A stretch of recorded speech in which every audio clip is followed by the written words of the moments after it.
ভগবান। আমাদের কত ভুল ধারণা, দেখুন কতগুলো ভুল ধারণা আমাদের মাথায় বসে আছে। আমরা মনে করি গঙ্গা মানে মেয়ে ছেলে, গঙ্গা মানে মেয়ে ছেলে, গঙ্গা মানে মেয়ে ছেলে। একটু বলবো কি মায়েরা? তাহলে এই যে উঠে যাচ্ছেন, উঠে গেলে কিন্তু বলা হবে না। আর 1 বছর লাগবে, 1 বছর পরে আবার আসবো, এর ভিতরে তো আর আসবো না। তাহলে একটু ধৈর্য ধরে বসুন। আমরা অনেকে মনে করি গঙ্গা মানে মেয়ে ছেলে। গঙ্গা হলো কোথার থেকে? গঙ্গা হলো বিষ্ণুর পায়ের থেকে। বিষ্ণু গোলে গঙ্গা হলো। এবার বলুন, বিষ্ণু মেয়ে ছেলে না পুরুষ ছেলে? বেটা ছেলে না মেয়ে ছেলে? বিষ্ণু যদি বেটা ছেলে হয়, গঙ্গা নারী কি করে হয়? যখন অমৃত উঠেছিল, এই অমৃত বন্টন মন দিয়ে শুনবেন কেমন? যখন অমৃত বন্টনের সময় ভগবান নারী রূপ ধারণ করেছিলেন তো? তার নাম কি ছিল? নাম ছিল মোহিনী। নাম কি ছিল? মোহিনী। বলুন, তাহলে বলুন, মোহিনী মেয়ে ছেলে না বেটা ছেলে? মেয়ে ছেলে না? কিন্তু শিব যখন জড়িয়ে ধরলো, শিবের কানে কানে মোহিনী কি বলল? নারী ভেবে আমায় জড়িয়ে ধরেছো, আমি নারী না। আমি কে? আমি পুরুষ। ভগবান যে নারী হলো, নারী হলে কি হবে? যদি কোনো পুরুষ মানুষ মেয়ে ছেলে সাজে, ওপরটা না হয় মেয়ে ছেলে, ভিতরটা তার পুরুষ না নারী? পুরুষ। এবার বলুন তো, ভগবান গোলে জল হয়ে গঙ্গা হলো, সেই গঙ্গা 7টা ছেলের জন্ম কি করে দেয়? ভগবান গোলে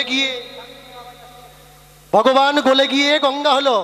তাহলে ভগবান যদি পুরুষ হয়, নারী রূপী গঙ্গা, তাহলে 7টা ছেলের মা কি করে হয়? একটা ভাববার বিষয় না?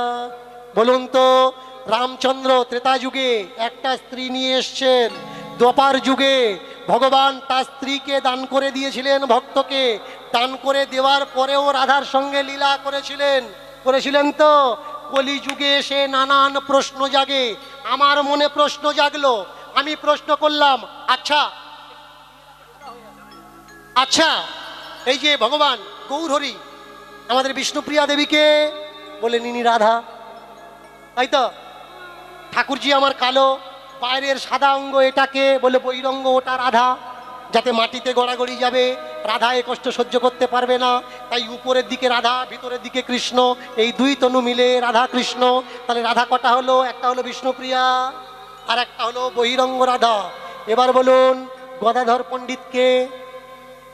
গদাধর পণ্ডিত রাধা। তাহলে কলিযুগে রাধা কটা হলো? আমি প্রশ্ন করলাম, এটা কি করে হয়? বললো, একটা প্রেম স্বরূপিনী, একটা ভাব স্বরূপিনী, আর একটা লাহাদিনী। এই 3 স্বরূপ, তুমি বুঝবে না। আমি বললাম, আচ্ছা আমি বুঝবো না, কলিযুগে এসে 3টে হলো, তারপর যুগে ভক্ত যখন চেয়েছে একটা দিয়ে আর একটা তো তৈরি করতে পারত। এ যুগে 3টে করলি, ও যুগে একটা করলে এরকম করে ডুপ্লিসিটি করলি কেন? মাথায় প্রশ্ন জাগে, উত্তর খোঁজার চেষ্টা করছি। আপনাদের কাছে যদি থাকে বলবেন, আর তা না হলে আমি যদি পাই, আমি তো আছি, আমি বলে দেব। তাকিয়ে দেখুন, ভগবানের সামনে পেয়ে আজকে ছাড়লে হবে না। আমরা বললাম ভগবান, তুমি যে ভগবান, তোমাকে কি বলবো? তুমি ঠাকুর না তুমি ভগবান? ভগবান বললে, আমাকে যা পারিস বল, আমি কান করেছি জল। খারাপ বলবি শুনবো না, ভালো বলবি সেটাও শুনবো না। ভালো করে শোন, আমি নই, আমি নই, আমি নদীয়ার নই, আমি নদীয়ার নদী আর যারা দিস না আমি তার, যারা দিস আমিও তার। ভালো করে শুনে রাখ। ওই যে ওটার একটা কারণ ছিল, এই যে এটার একটা কারণ ছিল। বলুন, সূর্য কোন দিক থেকে ওঠে? মায়েরা বলবেন। আমি বলেছি একটু বেশি কীর্তন করব, অবশ্যই কীর্তন করব। আমার স্টাফেরা রাগারাগি করছে যে বাবা টাইম হয়ে গেছে, কীর্তন করো না। কিন্তু এই শীতের সময় আর কি আসবো বলো? এসছি যখন, একটু তো বেশি করার দরকার প্রেম সে। তাহলে বলুন, সূর্য কোন দিক থেকে ওঠে? পূব দিক থেকে ওঠে। ডোবে কোন দিকে? এবার বলুন, সূর্য ওঠে না ডোবে, নাকি পৃথিবী ঘোরে বলে তবে দিন রাত হয়?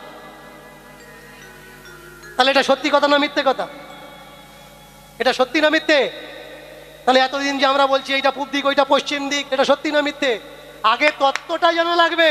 বলুন, এই যে আজকের যে দিনটা, এই দিনটা হনুমান পূজার দিন, বজরংবলী পূজার দিন, তাই তো? কিছু কিছু ক্লাবের বজরংবলী আছে, আজকের পূজা করছে। আপনাদের এ সাইড হয়তো নেই, আমি রাস্তায় আসছিলাম, দেখছিলাম যে গাড়ি আটকে চাঁদা নিচ্ছে। কেন? বজরংবলীর পূজা করবে। বলুন তো, বজরংবলী কাকে গুরু করে ব্রহ্ম জ্ঞান অর্জন করে? কাকে গুরু করে? এই দেখেছেন, এরা কীর্তন শোনে।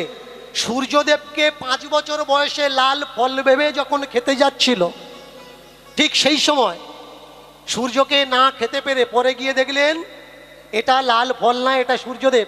অনেক ঘটনা ঘটে সেই সময়। পরে সূর্যকে গুরু করে উদয় পাহাড় আর অস্ত পাহাড়ে দুটো পা দিয়ে সূর্যের থেকে ব্রহ্মজ্ঞান অর্জন করে। এবার বলুন তো, যখন রাবণের সঙ্গে যুদ্ধ হলো আর এই সূর্যের সঙ্গে সাক্ষাৎ হলো, সূর্য যদি ওঠে তাহলে লক্ষণ মারা যাবে, আর সূর্য ওঠার আগে যদি লক্ষণকে বিশল্যকরণী, মৃত সঞ্জীবনী, অস্থি সঞ্চরিণী এই 3 ওষুধ ক্ষতস্থানে আর মুখে দেওয়া যায়, তাহলে লক্ষণ জীবিত হবে, কিন্তু সূর্য উদয়ের আগে দেওয়া লাগবে। এবার বলুন তো, রাবণের আদেশে সূর্য উঠতে যাচ্ছিল, তাই না? হনুমান সেখানে গিয়ে বাধা দেওয়ার জন্যে, যাকে উঠতে না দেয়, সেজন্য বলল তুমি কে? বললে আমি হনু। তুমি কে? বললে আমি কানু। তাহলে এসো দুজন দুজনার সঙ্গে বন্ধুত্ব করি। বলুন তো, ফাজলামো কথা না? তুমি শিষ্য হয়ে তুমি গুরুকে চেনো না, যে এ তোমার গুরুদেব, তুমি জিজ্ঞেস করছো তুমি কে? মেনে চলো, শিষ্য গুরুকে ভুলতে পারে, কারণ অনেক শিষ্য আছে এমন ধান্দাবাদ শিষ্য, গুরুদেবকে না চিনেও ভুলে যায়। কিন্তু বলুন তো, গুরু কি শিষ্যকে ভোলে? সূর্য কেন জিজ্ঞাসা করছে তুমি কে? তাহলে এটা কি ফাজলামো, মিথ্যে, নাকি এর ভিতরে কোনো মিল নেই? আছে, আগে খোঁজার চেষ্টা করে তাকিয়ে দেখুন। আপনারা রামায়ণ পড়েছেন, কিন্তু রামায়ণের প্যাঁচটা কখনো বুঝতে পারেননি। কি প্যাঁচ? ওই যে 3টে গাছ বাটা লাগবে, পেটে ক্ষতস্থানে আর মুখে দেওয়া লাগবে। বলুন তো, কি দিয়ে বাটা লাগবে? দুধ দিয়ে না জল দিয়ে? দুধ দিয়ে বাটা লাগবে, জল দিয়ে না। কার দুধ? মন্দোদরীর স্তন দুগ্ধ দিয়ে ওষুধ বাটা লাগবে, তবে লক্ষণ বাঁচবে। দেখেছেন মার প্যাঁচটা? এবার শুনুন, তাহলে আপনি বলতে পারেন এটা মিথ্যে কথা। না, মিথ্যে কথা না, তত্ত্বটা শুনুন। সবগুলো না বললেও ছোট্ট একটা জট আমি ছাড়িয়ে যাচ্ছি। হনুমান আর সূর্য, হনুমানের উপরে অভিশাপ ছিল যে তুমি ভুলে যাবে, আর তুমি যা ফেলবে জলে ভাসবে।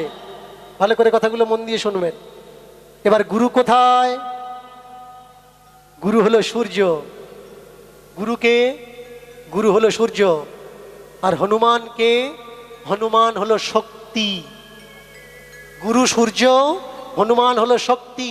সূর্যকে, আমাদের এই শরীরে প্রাণকে সূর্য বলা হয়, আর আমাদের যে শক্তি দ্বারা আমরা সংসার বৃদ্ধি করছি তাকে হনুমান বলা। হনু মানে হলাম, মান মানে অহংকার। এই যে আমরা অহংকার করছি, হনুমানকে আর কেউ না। আমি অমুক, আমি তমুক, দেখে নেবো আমাকে চিনিস।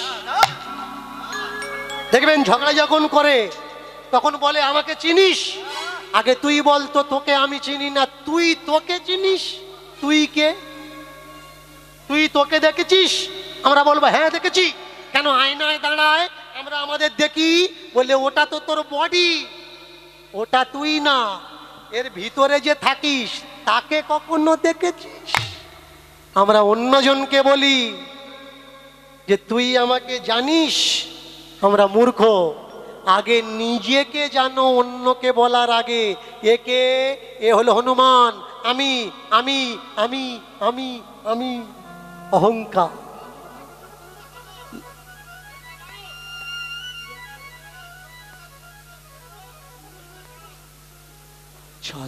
এই দেখেছো কত ধরনের প্রশ্ন থাকে মনে। আমি মনে করলাম আমার ভিতরে বোধহয় শুধু উঠছে, সাইড থেকেও উঠছে নানান ধরনের প্রশ্ন। এবার মন দিয়ে শোনো, হলো কি আমি? আমি মানে কি? আমি মানে এই যে মান আর অভিমান, এই মান অভিমানটা আর কেউ না, এই মান অভিমানই হলো হনু, মানে হলাম মান, হলাম মান। ছোট ঠাকুর লক্ষ্মণ, লাহ একশা মধ্যাহ্ন মান লক্ষ্মণ। লক্ষণ মানে কি? সিমটন, লক্ষণ, লক্ষণ। এই লক্ষণ মরেছে কি করে? ইন্দ্রজিতের, ভালো করে খেয়াল করবেন, ইন্দ্রজিতের বাণে লক্ষণের শয্যাশায়ী হয়েছে এই শরীরের ইন্দ্র। ইন্দ্র পান দ্বারা আমাদের বডির ভালো লক্ষণগুলো, সুসিমটনগুলো বধ হয়ে পড়ে রইল। দেওয়া লাগবে কি?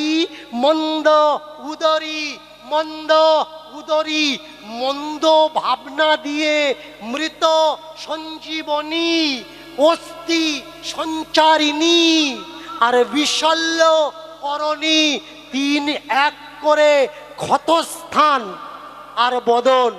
আমাদের বদনে কি দেওয়া লাগবে? মৃত সঞ্জীবনী। মৃত সঞ্জীবনী কি? আর কিচ্ছু না, মৃত সঞ্জীবনী মন্ত্র মাত্র।